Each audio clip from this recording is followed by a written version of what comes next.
lahat ng gagastusin nyo dito guys ay 100 pesos lang. Promise.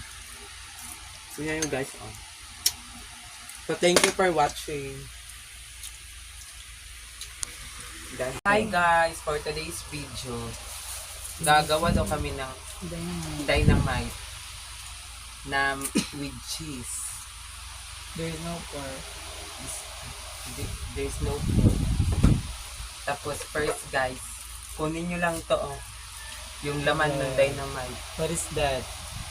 Liso. Seed. Seed, kung sa English. Tapos liso kung Bisaya ka. Kaya pag no. Tapos, pagkatapos mong linisan lahat ng mga nasa sulod sa dynamite kay but niya mo siya o You need to wash it. you need to wash first, then pagkatapos niyong ma-wash yung lahat ng ito ay lagyan mo ng keso. Nagkasir. So hindi pa kami natapos guys kasi alam niyo naman babae kami. So, hindi kami kasing lakas ng mga lalaki.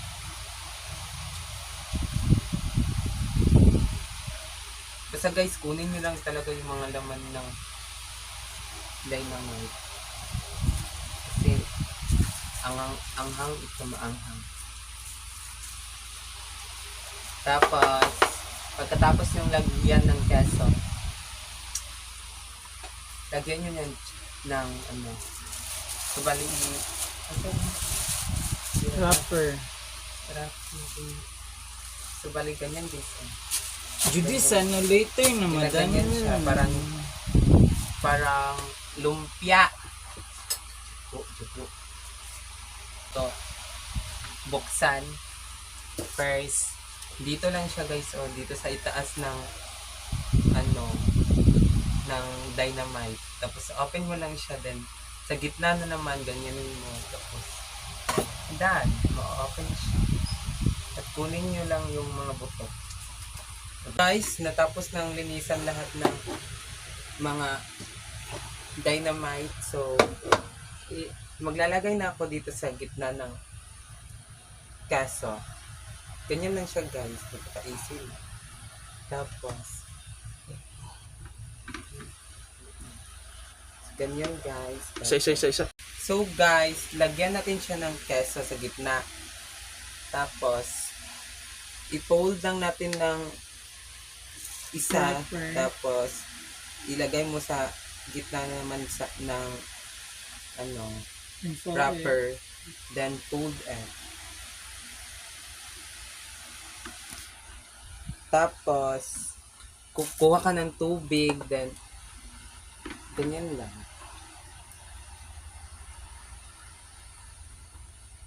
Tapos na guys, napaka-easy lang. Napangit ka eh. Ito na guys. So guys, natapos na guys at ito na nga. So may naiwan dito nga na keso guys. So gagamitin natin to at maggagawa na naman tayo ng cheese stick. So bali ito ang naiwan din guys. So marami pa talaga guys. So magagamit pa natin to pang dito. So habang nagka-cut ako dito sa naiwan na wrapper guys. So pinatulong ko na lang si Dave na siya yung mag-cut din sa keso na naiwan. So ganito guys. Tignan nyo. Kukuha kayo ng isa tapos like ano yun lang. Cut to half guys. Ganyan.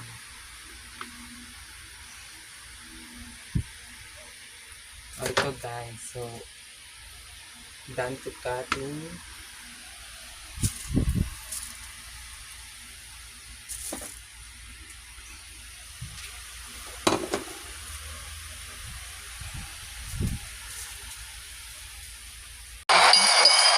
So guys, andito na nga guys, natapos na namin, tapos nakat na din ni Dave yung keso na naiwan at nakat ko na rin yung wrap. So ganito lang guys, para easy lang. Tapos, i-fold mo lang ng isa, tapos ganyan, ganyan. Tapos, fold again.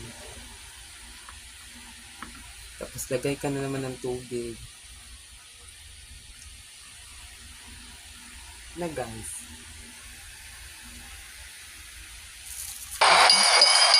Guys, natapos na lahat guys. At ito na nga.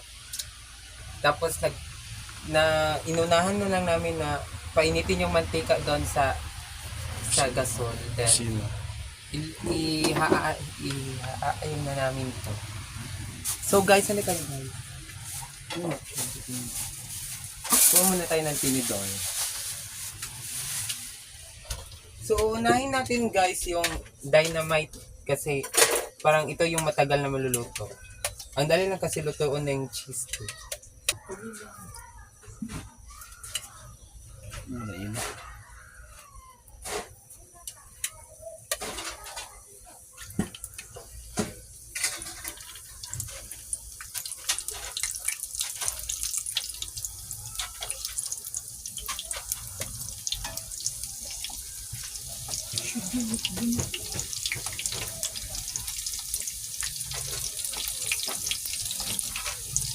So, ito na nga guys, mainit na yung mantika. So, hi guys, natapos na nga yung naluto na namin lahat. Then, ito na nga, lalagyan natin ng sauce na ma-fran dito sa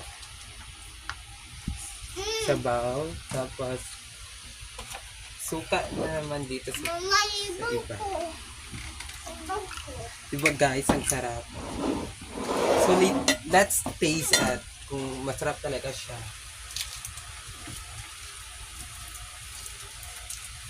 First, ito na lang MG.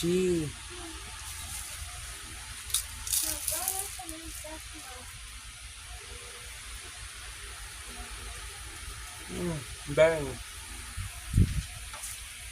Asya? Halika dito. Taste it. Masarap talaga siya. Which one? Dynamite. So, should I pour it here? Yes.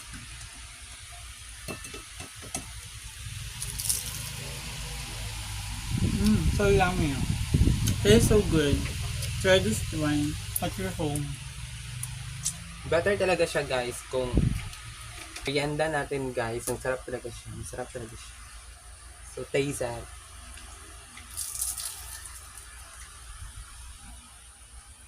Maingat kayo guys. Maingat kayo dito guys. Sobrang sarap talaga.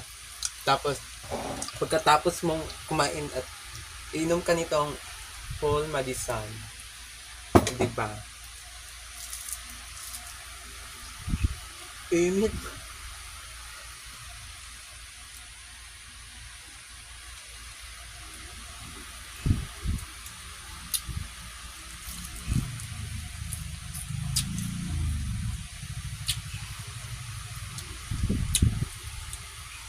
So, let's stay sa cheese steak.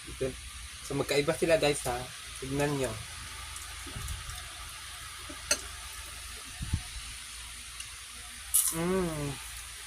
Sarap talaga siya.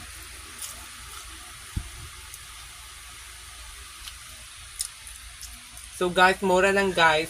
Lahat ng gagastusin nyo dito guys ay 100 pesos lang. Promise. So yan yung guys. So thank you for watching.